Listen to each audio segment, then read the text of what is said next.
Ya, kita lanjutkan dialog kita masih bersama dengan Direktur Jenderal Kefarmasian dan Alat Kesehatan Arianti Anaya dan Ketua Umum Pengurus Besar Ikatan Dokter Indonesia Daeng M. Fakih. Sebelum ke Pak Daeng, saya mau ke Bu Arianti dulu.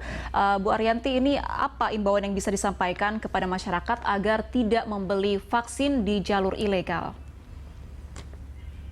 Ya, Mbak Anggita, saya ingin menyampaikan bahwa vaksin ini memang sekarang begitu menjadi suatu yang sangat berharga, ya.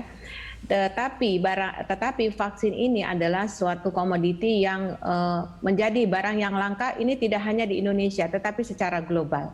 Nah, Indonesia sedang berusaha untuk mempercepat proses vaksinasi dengan berusaha mulai dari menyediakan vaksinnya dan juga sampai proses vaksinasinya. Perencanaan dilakukan dengan baik, dengan ketat, ya, agar masyarakat ini bisa segera terbebas dari pandemi.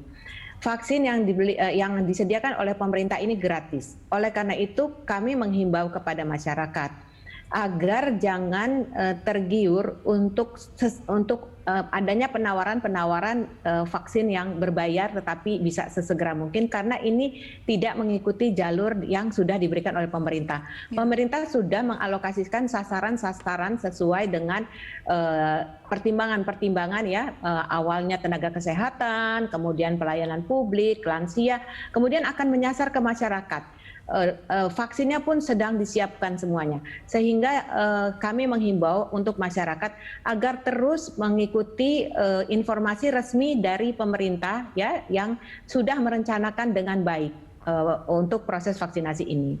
Kemudian juga kami menghimbau untuk pemerintah daerah agar terus memperketat pengawasan di lapangan, baik dari pusat maupun sampai ke daerah. Tetapi di daerah inilah yang kita berharap juga, karena ini kejadiannya ada di daerah, ya, kami berharap agar daerah mempersiapkan pengawasan yang lebih ketat lagi agar tidak terjadi kebocoran.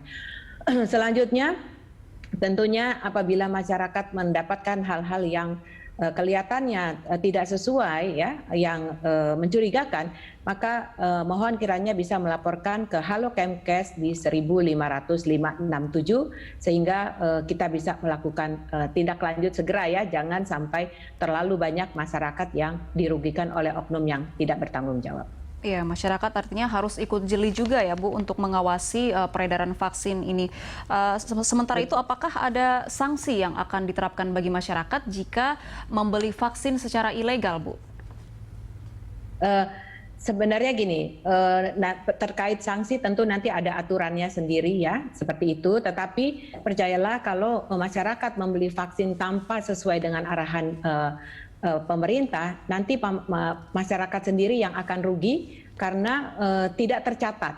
Sehingga kalau ada masalah di kemudian hari, tentu pemerintah akan susah melakukan tindak lanjut terhadap adanya kejadian-kejadian atau hal-hal yang mungkin terjadi. Demikian. Baik, saya mau ke Pak Daeng. Pak Daeng, apa imbauan dari IDI agar kedepannya tidak ada lagi tenaga kesehatan yang menyalahgunakan profesi mereka untuk meraup keuntungan? Ya, Mbak Anggita, jadi kami IDI mungkin kami akan mengajak profesi yang lain, profesi tenaga kesehatan yang lain untuk kembali nih, tidak berhenti menghimbau agar kawan-kawan tenaga profesi kesehatan fokus membantu pemerintah dalam penanganan COVID dan tetap berpegang teguh pada etika, disiplin, dan aturan-aturan yang ada. Sehingga apa yang kita kontribusikan kepada bangsa dan negara, kepada rakyat, ini nilainya menjadi baik dan mulia.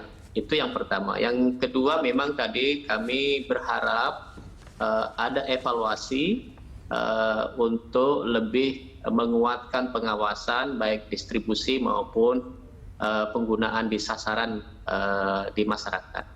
Kemudian yang terakhir, saya setuju Dr. Arianti, supaya lebih komprehensif, masyarakat ini perlu sekali memahami bahwa apa yang dilaksanakan dan direncanakan pemerintah itu memang ada tahapan-tahapan berdasarkan skala prioritas. Jadi Ini yang perlu dipahami oleh masyarakat, sehingga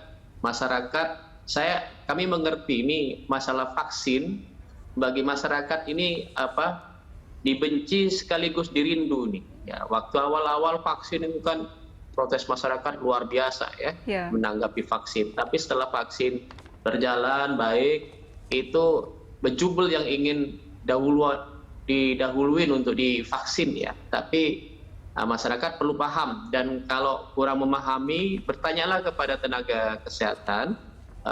Jangan terlalu khawatir gitu, karena memang strategi yang dilaksanakan oleh pemerintah itu berdasarkan skala prioritas bagi saudara-saudara kita yang lebih rentan, ya, yang lebih rentan didahulukan. Tapi di luar itu semua, saya berdoa, saya berharap Dr. Ariyanti, pemerintah punya strategi khusus untuk mempercepat vaksin yang nanti diberlakukan secara luas kepada masyarakat, agar masyarakat yang kepingin didahulukan ini terobati. Jadi, tapi ini meskipun kami tahu bahwa ini tidak mudah, pemerintah lagi mengupayakan dengan sangat, tapi harapan-harapan ini mudah-mudahan bisa dipenuhi dengan proses percepatan. Kami doakan dan kami support Dr. Ariyanti. Ya, kita tentunya berharap masyarakat juga ikut jeli dan tidak terlena terhadap tawaran vaksin di luar jalur pemerintah ya, agar ini pun untuk mencegah kerugian terhadap masyarakat sendiri. Terima kasih banyak Pak Daeng dan juga Bu Ariyanti sudah bergabung bersama kami dalam Lunch Talk siang.